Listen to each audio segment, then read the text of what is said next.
سبحان اللہ لا الہ الا اللہ واللہ اکبر سبحان اللہ والحمد للہ ولا الہ الا اللہ واللہ اکبر سبحان اللہ والحمد للہ ولا الہ الا اللہ واللہ اکبر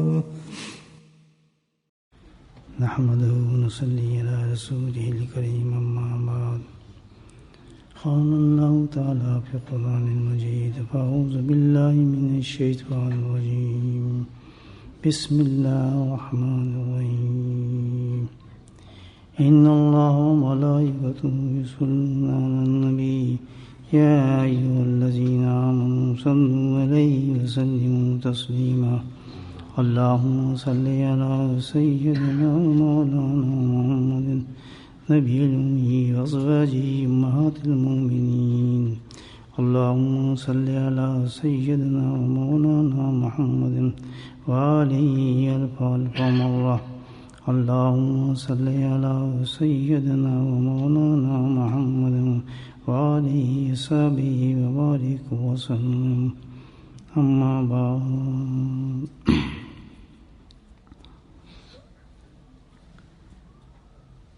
رمضان مبارک الحمدللہ اپنے ساتھ ہزاروں کروڑوں برکتیں لے کر آتا ہے، اور اس کا نظارہ تو پہلے ہی رمضان کے اندر انسان کو نظر آنا شروع ہو جاتا ہے کہ کس قدر برکتیں ہیں آسمان سے اور زمین سے اترتی ہیں اللہ تعالیٰ کی، اس کی ایک ایک کھڑی میں ایک ایک لمحات کے اندر پہلے رمضان سے پتہ چلتا ہے۔ سب سے زیادہ اس کی برکت کا جو نظارہ ہوتا ہے رمضان کے، جو مشاہدے میں ہے، بچہ دیکھ سکتا ہے جس کو اور پہچان سکتا ہے کہ واقعی رمضان میں برکتیں اترتی ہیں۔ وہ کیا نظارہ ہے کہ ہماری مساجد جو ہیں وہ مصلیوں سے بھر جاتی ہیں، وہی مسجدیں جو سارا سال ترستی رہتی ہیں نمازیوں کو، اتنی بڑی بڑی انسان خوبصورت مسجدیں بناتا ہے، سجاتا ہے، لیکن افسوس کا مقام ہے، پوری امت کے لیے افسوس کا مقام ہے کہ ہم اللہ کی مسجدوں کو بھول جاتے ہیں۔ یہ جو ہے مسجدوں کو بھولنا نہیں ہے، حقیقت میں یہ مسجد سے دور ہونا نہیں، بلکہ حقیقت میں بندہ جو ہے وہ اللہ سے دور ہو جاتا ہے۔ یہ اتنی بڑی یاد دہانی کراتا ہے رمضان ہمیں پہلے روزے سے کہ دیکھو بدبختو تم نے اللہ کے گھر کو چھوڑا ہوا تھا، اور جتنی بھی پریشانی امت پر، مصیبتیں، رکاوٹیں، اللہ کی طرف سے عذاب، اللہ کی ناراضگیاں، اس کی واحد وجہ یہ ہے، یہ ریمائنڈ کراتا ہے، ہمیں یاد دہانی کراتا ہے رمضان، اس کی واحد وجہ یہ ہے کہ تم نے اللہ کے گھر کو چھوڑ دیا اور بے آباد کر دیا۔ کاش تم اسی طرح آباد رکھو گھروں کو جیسے کہ پہلے رمضان سے تم نے شروع کی ہے، تو پھر اللہ کی رحمتوں کا نظارہ کرو اور تمہیں پتہ چلے کہ اللہ تعالیٰ اپنے حبیب کی امت کو کبھی تنہا نہیں چھوڑ سکتا۔ یہ ایک بہت بڑا پیغام ہے، بہت بڑا پیغام۔ ہم تو لاشعوری طور پہ مسجد تک بھاگتے ہیں، لیکن سبحان اللہ، اللہ تعالیٰ کی پہلی برکت ہے رمضان کی جو دکھاتا ہے کہ دیکھو تمہاری اصلیت یہ ہے، ایمان کا تقاضا یہ ہے کہ شوق اللہ کی طرف تم بھاگو۔ اور بچہ جو ہے پہلی روز میں دیکھا ہے آپ نے، الحمدللہ، یعنی جو مسجدیں ہم نے بڑی عالی شان بنائی ہوتی ہیں الحمدللہ، تو مسجدیں شان ماننے لگتی ہیں اور اللہ کا شکر ادا کرنے لگتی ہیں کہ سبحان اللہ، ہم تو سوچ رہے تھے کہ اللہ اتنی بڑی تو نے بنا دیا زمین پہ، یہاں آئے گا کون؟ لیکن کیا پتا تھا کہ ایک رمضان آئے گا، اور رمضان کی پہلی جو برکت یہ ہوگی کہ پوری مساجدوں کو بھر کے رکھ دے گا۔ آپ نے دیکھا اللہ نے اس کرم فرمایا، تو یہ ہم ایک یاد دہانی ہے، لاشعوری طور پہ جو ہمیں مسجدوں میں بٹھا دیا ایک دم اللہ نے، ایک دم محبت پیدا ہو جاتی ہے اس گھر سے، جو کہ ہمارے اندر فطرتاً ہے. ایمان کا تقاضا ہی یہی ہے. پہلا تقاضا ایمان کا یہ ہے کہ بھاگو مسجد کی طرف، بھاگو مسجد کی طرف. اور حقیقت یہ ہے جیسے میں نے عرض کیا، یہی وجہ ہے ہماری بدقسمتی کی، ہماری امت کی، کہ ہم نے مسجدوں کو چھوڑ دیا، مسجدوں سے دور ہو گیا. چلیں 3 چیزیں دیکھتے ہیں ہم اس چیز میں. ہر چیز کی وقت کا، اہمیت کا، اور اللہ کے نزدیک اس کے محبوب ہونے کا جو پتہ چلتا ہے، اس کا ایک سٹینڈرڈ ہمارے پاس ہے صرف، اور وہ ہم اس سے دیکھ سکتے ہیں. وہ سٹینڈرڈ ہے آپ نبی کریم صلی اللہ علیہ وسلم کو اس فعل سے کتنی نفرت تھی، کتنی محبت تھی، اور کیا آپ کا رویہ تھا اس کے ساتھ. اسی سے پتہ چلتا ہے کسی فعل کا. جس سے اللہ کے حبیب محبت کریں گے اللہ بھی اس سے محبت کرے گا. ظاہر پیمانہ ہے. تو کس قدر احتیاط تھی، اور نبی کریم صلی اللہ علیہ وسلم کو کتنی اہمیت تھی مسجد کی طرف جانے کی یا جماعت پر جانے کی، نماز پڑھنے کی. اس کا نظارہ آپ دیکھیں کہ اللہ کے نبی نے کس طرح اس کو پیش کیا. وفات منزل موت پر، یعنی آخری وقت، وصال کے وقت سخت ترین بیمار تھے نبی کریم صلی اللہ علیہ وسلم. اس کا نظارہ پیش فرماتے ہیں پوری امت کو کہ کیا اہمیت ہے اس فعل کی، جس کو ہم نے بالکل اتنا چھوٹا گناہ سمجھا ہوا ہے کہ جیسے یہ ڈسٹ کی بھی قیمت ہوگی، لیکن جماعت میں نماز آگے پڑھنے کی اتنی بھی قیمت ہمارے نزدیک نہیں ہے. بڑے بڑوں کو دیکھیں، بڑے بڑے 30 مار خاں جتنے بھی ہیں، بڑے بڑے لمبے وظیفے کر لیں گے، بڑے بڑے ذکر اذکار کر لیں گے، بڑے بڑے وظائف کر لیں گے. پھر نماز کہاں پڑھی؟ جی گھر میں پڑھ لی، گھر میں جماعت کرا لی. اچھا کوئی یعنی جو بھی نہیں رینگتی ہمارے نزدیک، پتہ نہیں چلتا ہمیں کتنا بڑا نقصان ہو رہا ہے. مجھے ایک واقعہ یاد آ گیا بیچ میں تسلسل سے، کہ بزرگ تھے بہت صاحب کشف شیخ، اپنے علاقے کی بات کرتا ہوں. عام بھی آج کل تو یہ عام بات بھی ہوتی ہے کہ اللہ والے تھے، نیک انسان تھے. تو کس آدمی آیا کہنے حضرت آئے تشریف لیں ہمارے گھر، دعا کریں، بڑے بڑے حالات ہیں، کاروبار بھی نہیں چلتا، بچے بیمار رہتے ہیں، ان کی پڑھائی کا سلسلہ نہیں ہوتا، جو کماتے ہیں اس میں نقصان ہو جاتا ہے، ساری رکاوٹیں آئی ہوتی ہیں. یہ سب کے قصے ہیں ہمارے. تو آپ آئیں حضرت دعا فرمائیں، آپ دعا فرمائیں گے کوئی رحمت آئے گی، اور تشریف لائیں آپ. تو وہ بزرگ جو تھے، صاحب کشف بزرگ تھے، جیسے گھر میں انہوں نے قدم رکھا تو انہوں نے کہا بھئی یہ دعا میں کیا کروں، یہاں تو بدبختی اور قساوتیں نظر آ رہی ہیں مجھے. اور جہاں تک مجھے احساس ہوا ہے، پتہ چلا ہے، تو وجہ اس کی یہ ہے کہ نہ کوئی جن ہے، نہ بھوت ہے، نہ بدبختی. اس کی وجہ صرف یہ ہے کہ تمہارے مرد جماعت سے نماز نہیں پڑھتے، تمہاری عورتیں جو ہیں وہ اولا وقت میں نماز نہیں پڑھتی، وقت کو ٹالتی ہیں، تمہارے بچے جو ہیں نماز کا تعلق نہیں رکھتے. وجہ صرف یہی ہے کہ تمہارے گھر وقتی ہے، کسی تعویذ کی ضرورت نہیں. اللہ کا نام لو اور آج سے نمازوں کو تم شروع کر دو، انشاءاللہ اللہ تعالیٰ ساری تمہاری جتنی پریشانی مصیبتیں اللہ پاک دور فرمائے. تو یہ ہمارے نزدیک چیز ہی نہیں ہے، مسجد کے چیز ہی نہیں ہے. الحمدللہ جس ذوق شوق سے مسجدوں کو بناتے ہیں، چندے دیتے ہیں، اور اس لیے سے دیتے ہیں. نفسیات بتا دوں، ہم مصلی بنانا مسجد میں، مسجد بنانا، اس کی یہ کیا ہے، ٹھیک ہے یہ بھی صحیح بات ہے، ہمیں مسجد بنا کے جنت مل جائے گی، بے شک اس میں نماز پڑھے نہ پڑھے، اس طرح جنت لے لی ہم نے، مسجد ہم حصہ لے لیا.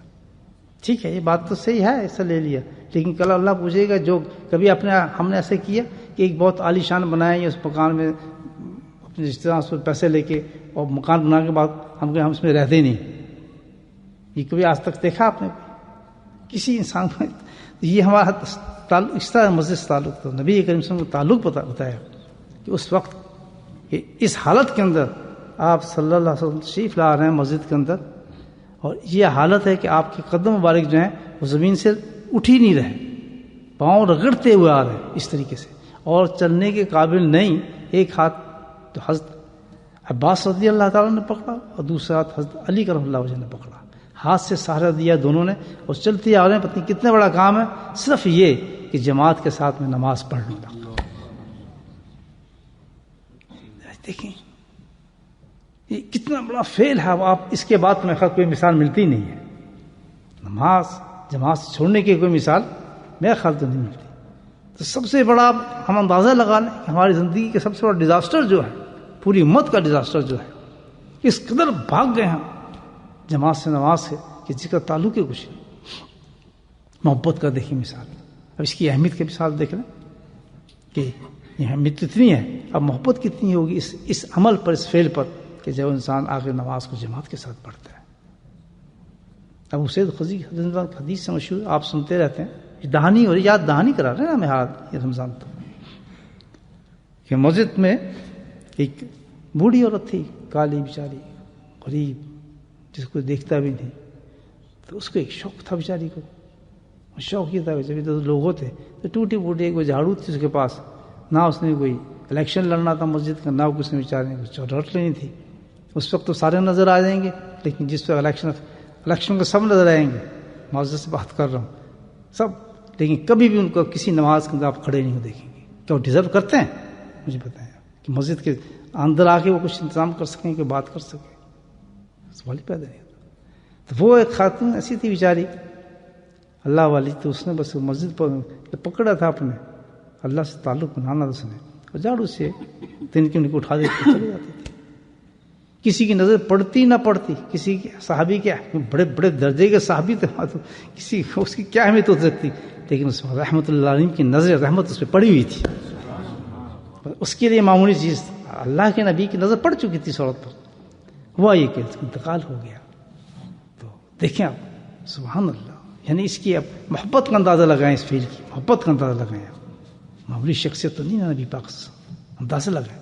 تو جیسے دیکھا ادھر کرنے کی عورت نظر نہیں آ رہی, نہیں یار سوچتا کون سی کسی وہ جو جھاڑو دیتی تھے, ان کی اتنی اہمیت, اللہ کے نبی پوچھتے ہیں اس کے بارے میں. سوچیں آپ ذرا کہ اتنی اہمیت اس عورت کی, جس کا ایک کیا فیل تھا, کیا بڑے حیران سارے صحابہ تھے. وہ تو آج صبح انتقال کر گئی. اللہ اکبر, لفظ کیا نکلے سرکار کے زبان مبارک سے, انتقال کر گئی, تم نے مجھے بتایا ہی نہیں, اس کا انتقال ہو گیا. کیا انداز آپ سوچیں اہمیت کا, بتایا ہی نہیں مجھے, اس کا انتقال ہو گیا اس عورت کا. چلو اللہ اکبر, چل پڑے قبرستان, سب صحابہ ساتھ اس قبر پہ گئے. قبر پہ جا کے نماز پڑھی, تکبیر پڑھی اور اس کے لیے دعا کی. اللہ اکبر, یعنی پوری دنیا جو اس کی خواہش رکھتی ہے, اللہ اکبر, کتنی بڑی بات ہے. سارے صحابہ کی زندگی یہی تھی کہ ہمارے ساتھ یہ معاملہ ہو جائے, نبی پاک سے آئے, ہمارا جنازہ پڑھائے, ہمارے لیے دعا کرتے ہیں. دیکھیں تو ایک روایت میں آتا ہے کہ آپ نے پوچھا بھی اس عورت سے, بتا کیا فیل تھا تیرا جو سب سے افضل رہا آخرت میں. تو اس دنیا میں پہنچ چکی تھی, اللہ کے نبی سوال کرتے ہیں اس سے. تو اس نے کہا یا رسول اللہ صلی اللہ علیہ وسلم, سب سے بڑا فیل یہ تھا کہ میرے ہاتھ میں جھاڑو تھی اور مسجد کو صاف کرتی تھی. مسجد سے یہ تعلق صرف جھاڑو دینے کا ہے, اور جس کے لیے مسجد بنائی گئی ہے مجھے بتائیں آپ, ہماری مسجد جماعت سے جمع ہونے کے لیے بنائی گئی کہ ہم آگے نماز پڑھیں. تو اس کے بعد مجھے بتائیں آپ اس کا کیا مقام ہوگا. حدیث میں آتا ہے کہ اس طرف چلنے پر ہی, جب مسجد طرف انسان چلتا ہے تو ایک قدم کے اوپر ایک نیکی لکھ دی جاتی ہے, ایک گناہ مٹا دیا جاتا ہے. جتنی دور سے آتا ہے یہ معاملہ چلتا رہتا ہے قدموں کے ساتھ. گویا یہ نیکی اور گناہ کا لکھنا کیا ہے حقیقت میں, یہ استقبال الہی ہے اس بندے کا. یعنی دیکھنے میں تو لگتا ہے نیکی, اس کو چھوڑ دیں نیکی کو آپ, نیکی تو اور بہت کمانے کی بات ہے, ہم کہیں اس سے بھی کما لیتے ہیں. نہیں, بات یہ نہیں ہے. بات یہ کہ قدر کس طرح کی جا رہی ہے اس بندے کی, کہ تیرے ہاتھ اس طرح کوئی انسان آتا ہے نا, اس کے راستے میں آیا چلا گیا, لیکن ایک انسان آتا ہے اس کے لیے آپ ایک کارپیٹ بچھا دیتے ہیں, ریڈ کارپیٹ جس کو کہتے ہیں, تو اس کی عزت تقریباً بڑھ جاتی ہے. تو اللہ تعالیٰ نے کہ یہ تو مسافر عجیب ہے, اس کی پھٹے ہوئے کپڑوں کو نہ دیکھو, بکھرے بالوں کو نہ دیکھو, اس کی لاٹھی کو نہ دیکھو, اس کی جھکی کمر کو نہ دیکھو, اس کی غربت کو نہ دیکھو, لیکن جو بادشاہوں کا بادشاہ ہے, جو رب کریم ہے, اس کے نزدیک اس کی کتنی عزت ہے کہ ہم اس کے ریڈ کارپیٹ بچھاتے ہیں. کیا مقام ہوگا جماعت کا, چھوڑنی چاہیے بھائی, وعدہ کرتے ہیں آج سے. ہاں, یہ ساری تباہی کا بربادی ہماری اس میں امت کے لیے, امت کا پیغام دے رہا ہے. کون دے رہا ہے؟ رمضان دے رہا ہے کہ تمہاری تباہی اور بربادی اس چیز پر ہے کہ تم نے اس مسجدوں کو چھوڑا ہوا ہے. آج تم نے آباد کر دیا رمضان. تمہارا کمال نہیں ہے کہ تم اس مسجدوں میں آ گئے. یہ کمال ہمارا نہیں کہ مسجد میں آ گئے. یہ تو اللہ تعالیٰ نے ایک برکت والا مہینہ ایسا دیا جس کی برکت ہمیں گھسیٹ لائی ہے. جیسے سیلاب آتا ہے نا کبھی، تو سیلاب کے ساتھ بڑی بڑی لکڑی گھسیٹ جاتی ہیں، بڑے بڑے تودے آ جاتے ہیں، تو وہ ان کو لانے کا کمال یہ نہیں وہ خود آئیں بلکہ کیا لائیں، تو سیلاب ان کو لے کے آتے ہیں. آج میرا اور آپ کا یہاں بیٹھنا، مسجد کے اندر آنا، یہ کمال ہمارا نہیں ہے. مسجدوں کو بڑھنا کمال ہمارا نہیں ہے. یہ محبت پیدا کرنا اللہ کا کام ہے. تو خاص ایک نظارہ دکھانے کے لیے اللہ سبحانہ تعالیٰ نے اس رمضان کے اندر، رمضان میں یہ برکت رکھی کہ پہلا کام جب روزہ آئے گا، ابھی روزہ سٹارٹ نہیں ہوگا، چاند کا اعلان ہوگا، تو سب سے پہلے جو کام ہوگا کہ ساری مسجدوں کو بھر دو، بھر دو. نہیں ہو اللہ تعالیٰ، یہ رمضان کا پہلا پیغام ہے پوری امت کو. یہ پہلا پیغام ہمیں رمضان کے بعد مسجدوں کو تو نہیں چھوڑنا چاہیے. اپنے بچوں کو نہ بتائیں جو مسجد میں آ سکتے ہیں. آپ ہر حالت میں جتنی طاقت انسان میں ہے، یہ سب سے افضل انسان کا فعل اور کام ہے کہ انسان مسجدوں کی طرف بھاگتا چلا ہے. انعام کتنا بڑا انعام رکھ کر اللہ استقبال کرتا ہے. اور ناپسندگی اس کی، یہ میں تو گھر پڑھ لیتا ہوں نماز ہوگی، پہلے تو حدیث ہے، ابو داؤد کی حدیث ہے، اس کی نمازیں قبول نہیں ہوتی، مارتا رہے ٹھونگے. حدیث ہے ابو داؤد کی، جس نے نماز پڑھی اس کی نمازیں قبول نہیں، تو باقی عمل کیا قبول ہوں گے؟ کیا تصویات قبول ہوں گی؟ اس کا کیا عمل قبول ہوں گے؟ کون سی ایسی چیز سے یہ مشکل ختم ہو جائے، میری یہ مشکل ختم ہو، یہ وظیفہ بتا دیں، فلاں چیز بتا دیں، قرآن کی وہ آیت بتا دیں، یہ آیت بتا دیں، کیا قبول ہوگی؟ سوائے گھر میں اختلافات، مصیبتیں، پریشانی. اور آئے گا کیا؟ جس گھر میں عورت پہلے وقت پہ عورت نماز نہ پڑھتی ہو، اس کا مرد جماعت کی طرف نہ بھاگتا ہو بچوں کو لے کر، اس گھر میں کبھی بھی سکون نہیں آ سکتا. آ سکتے ہی. یہ پیغام کون دے رہا ہے بھائی؟ میں نے دے رہا. کون دے رہا ہے؟ رمضان دے رہا ہے. اللہ تعالیٰ کہتا ہے پہلے رمضان میں تمہیں مسجدوں کو بھرا، میں نے تمہارے فریجوں کو بھر دیا روٹیوں کے ساتھ، خوراکوں کے ساتھ. کیا کیا اللہ پاک کھانے ہمیں کھلاتے ہیں. آپ یہ دیکھیں کہاں سے اترتے ہیں رزق. السماوات والارض، اللہ سبحانہ تعالیٰ کہتا ہے کہ آسمان سے اور زمین سے میں رزق کھولتا ہوں انسان کے لیے، نظارہ دیتا ہوں آسمان سے اور زمین سے رزق کو بھر دیتا ہوں اللہ تعالیٰ سے. وہی بارش کا ایک قطرہ فی السماء، کون لے کے آتا ہے انسان کے رزق؟ آسمان سے بتائیں تو آسمان سے فرشتے تو نہیں اتر رہے، نہیں فرشتے نہیں اترتے، بلکہ کیا ہوتا ہے کہ اللہ تعالیٰ بارش کے قطروں کو پیدا کرتا ہے پہاڑوں کو، بادلوں کے اوپر، اور ہر قطرے کی قسمت پہ لکھا ہوتا ہے کہ تم نے کس زمین پہ جانے کون سا پھل تم نے پیدا کرنا ہے. یہ ہر قطرے پہ لکھا ہے فی السماء. یہ ہم کہتے ہیں فی السماء، بارش کا ہر قطرہ جو ہے بہت قیمتی چیز ہے، کہ مجال نہیں اس کی کہ کسی اس زمین میں چلا جائے.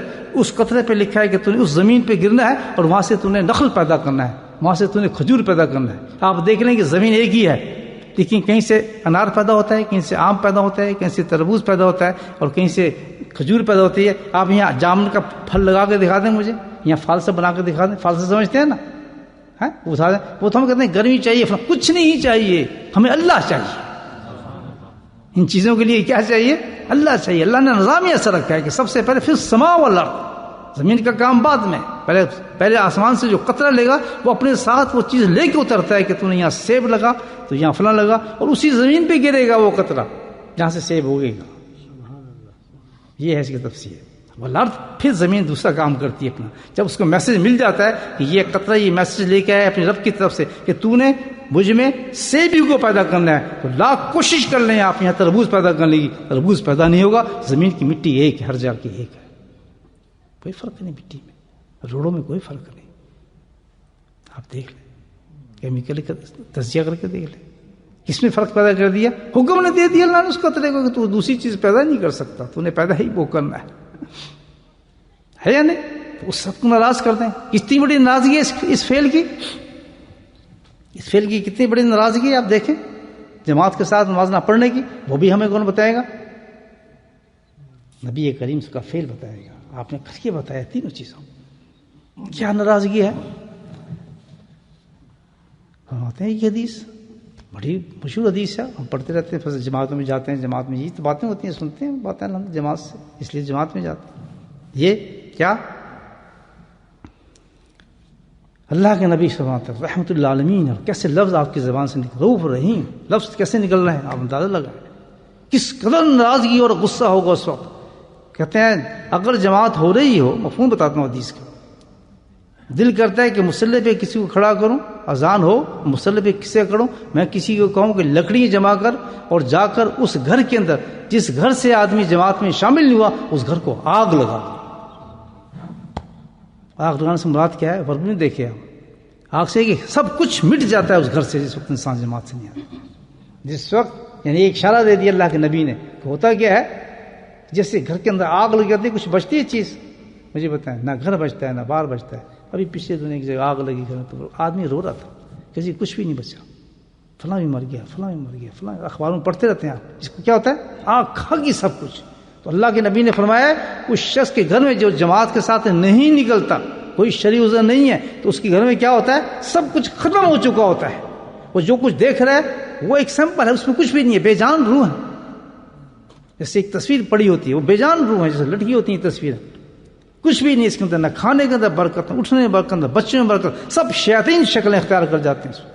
اللہ کے نبی کی زبان سے جو نکل گیا کہ آگ لگ گئی، آگ ورنہ لے لیں آپ، اگر دھواں اٹھتا آپ کو نظر نہیں آ رہا، لیکن اللہ بربادیوں کے سامان اٹھتے ہوئے نظر آئیں گے آپ کو، وہاں سے تباہی اٹھتی نظر آئیں گی، بربادیاں ہوتی نظر آئیں گی، پوری امت پہ جو بربادیاں اٹھتی نظر آ رہی ہیں، طوفان اٹھتا، ایک کنکر بن کے رہ گئے ہم، ایک کیا ہے تنکا بن کے رہ گئی پوری امت، ایک تنکا، کوئی روب دبدبا کچھ نہیں ہمارے اندر، کچھ بھی نہیں ہے، کیونکہ فنساہم انفسہم، ہم نے اللہ کی مسجدوں کو چھوڑ دیا، اللہ نے ہمیں چھوڑ دیا۔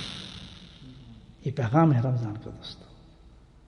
میں مقرر تو نہیں ہوں، نہ تقریر کرنے آیا ہوں میں آپ کو، میں تو ذکر کرانے آیا ہوں، بڑے بڑے علماء کرام آتے ہیں ماشاءاللہ، یہاں بیٹھتے ہیں آپ کو سناتے ہیں باتیں، معذرت سے چند چیزیں اپنی اصلاح کے لیے میں عرض کر رہا ہوں۔ میں تو فقیر آدمی ہوں، مجھے کوئی تقریر کرنے نہیں آتی، مجھے تو بولنا بھی نہیں آتا، تو یہ تو بس یہ اٹونگ پٹونگ باتیں کر رہا ہوں آپ کے ساتھ، وہ تو آپ علماء کرام سے بڑے بڑے علماء آتے ہیں، بڑے بڑے ماشاءاللہ مقرر آتے ہیں، سنتے ہوں گے باتیں۔ تھوڑا وقت میں نے آپ سے اس لیے لیا کہ ایک چلتے چلتے خیال آئے، اللہ نے دل میں بات ڈالی کہ بھائی یہ رمضان کی پہلی برکت تو دیکھو ہے کیا، کہاں نظر آتی ہے، کہاں نظر آتی ہے؟ آپ دیکھیں مسجد میں نظر آتی ہے نہیں، یہ بہت بڑا ایک لیٹر لے کے آتا ہے رمضان اللہ کی طرف سے، ہوش کرو ہوش کرو، تم مسجد کو چھوڑتے ہو، موت تمہاری خراب، زندگی تمہاری برباد، اللہ کے دربار میں سب کچھ ختم، کچھ بھی تمہارے پاس نہیں ہوگا۔ حدیث ہے سنیں کتنی بڑی، اللہ اکبر۔ جماعت جو نماز پڑھتا ہے جماعت سے، اللہ سبحانہ تعالیٰ جو اندھیروں کے اندر آتا ہے، اب تو ماشاء اللہ نے موقع دیا ہے نا، ہمیں تراویح بھی اندھیرے میں ہو رہی ہے، سب باغے آ رہے ہیں، اور ماشاءاللہ فجر کی نماز بھی اب اللہ کے فضل سے 2 بجے ہوتی ہے، 2:30 بجے، کہیں تو 1 بجے ہو جاتی ہے، سارا اندھیرے میں کام چل رہا ہے۔ تو کیسی رمضان نے کیسی رحمتیں کی ہیں، ہر امت کے لیے ایک چیز پیدا کر دی، ہر امتی کے لیے، کیا کتنی بڑی برکت ہے، اس کو کہتے ہیں برکت۔ رمضان نے کیا دی ہے؟ حدیث ہے کہ جو اندھیروں کے اندر بھاگتا آتا ہے نماز کی طرف، اللہ سبحانہ تعالیٰ روز قیامت میں اس کی نور عطا فرمائیں گے۔ اللہ کی دی ہوئی ایک شمع ہو، ایک چراغ ہو، کون سی ہوا ہے، تند ہوا بھی اس کو بجھا نہیں سکتی، کیا حشر بجھائے گا اس کو، کیا پلسرات کا اندھیرا اس کو بجھا سکتا ہے، کیا قبر کا اندھیرا اس کو بجھا سکتا ہے؟ وہ شمع تو ایسی ہے جو اگر روشن ہوگی تو کوئی بھی طاقت آ جائے دنیا کی، کوئی ڈیزاسٹر آ جائے دنیا میں آ جائیں یا آخرت میں آ جائیں، وہ شمع چلتی ہی رہے گی انشاءاللہ۔ روشنی ایسی ہوگی کہ قبر سے نکال کے جس وقت قبر میں ڈالیں وہاں سے روشن کرتا ہوا اس کو پلسرات سے نکالتا ہوا، حشر کے اندروں سے نکالتا ہوا جنت کے نظاروں کے اندر پہنچا دے گا۔ کہاں سے ملتی ہے وہی یہ شمع، کہاں سے ملتا ہے یہ چراغ؟ صرف اس وجہ سے کہ ہم جماعت کے ساتھ آ کے نماز پڑھ لیں۔ 3 میسج میرے سرکار نے، میرے آقا صلی اللہ علیہ وسلم نے بتا دی رمضان کے ذریعے کہ ناراض ہوتا ہوں تو میں ایسا ناراض ہوتا ہوں کہ گھروں کو جلا دوں، خوش ہوتا ہوں تو ایسا ہوتا ہوں کہ اللہ شمع جلا دوں، اور قدر کرتا ہوں تو ایسا ایک عورت جو مسجد کے اندر آ کے جھاڑو دیتی تھی اس کی قبر پہ جا کے میں دعا کر دیتا ہوں۔ حال کی بات کر رہا ہوں، حال کی بات کر رہا ہوں کہ آج بھی جو لوگ مسجدوں سے محبت کرتے ہیں، سبحان اللہ، آج بھی جو مسجدوں سے محبت کرتے ہیں، اور اللہ سبحانہ تعالیٰ اس محبت کا نتیجہ دیتا ہے کہ ان کا سانس بھی مسجدوں میں ہی نکالتا ہے، روح بھی مسجدوں میں نکالتا ہے۔ اور یہ جو اس بڑھیا نے پیغام دیا، اس حبشہ نے، جو اتنی بڑی عورت تھی، اتنی بڑی خاتون تھی، سبحان اللہ، قربان جائیں اس کی، کیا ایمان تھا، اس نے پیغام دیا کہ تم بھی بڑی اسی طرح مسجدوں سے محبت کر کے دیکھو، جیسی میری قبر پہ سرکار آئے تھے اسی طرح تمہارے ساتھ بھی کام ہو سکتا ہے، پہنچ سکتا ہے، اللہ تعالیٰ تمہارے لیے بھی ان کی طرف سے دعائیں پہنچ سکتی ہیں، اور تمہارے گھر میں تمہارے جو گھر اصل ہوں گے قبر اس میں بھی نور پہنچ سکتا ہے. اور جس وقت سوال ہوگا کہ انسان کون ہے، ربوں کے بعد دوسرا سوال آئے گا نا، تو اس سے خود آپ کی ذات گرامی کھڑی مسکرا رہی ہوں کہ میں خود ہی آ گئی، کیا جواب دے گا مجھے دیکھ رہا ہے. تو میرے بھائیو، ہمیں چاہیے کہ اچھی عادت ڈالیں رمضان میں. آج سے وعدہ کریں، کرتے ہیں نا، جو کچھ ہو جائے، بہت مجبوری جو شرعی حضور ہیں جو دیے ہیں ہمیں بتایا گیا اس کو چھوڑ سکتے ہیں، اس کے علاوہ مسجد کو چھوڑنا وہ ناممکن سی بات ہے. رمضان کی یہ ایک عادت لے لیں، صرف یہ ایک عادت لے لیں، الحمدللہ. تو میں سمجھتا ہوں کہ پورا رمضان ہمیں مل گیا، پورا رمضان ہمیں. اللہ تعالیٰ مجھے بھی توفیق عطا فرمائے. کمزور انسان ہوں، آپ تو نیک آدمی ہیں اور آپ سب بھی اس میں کوشش کریں.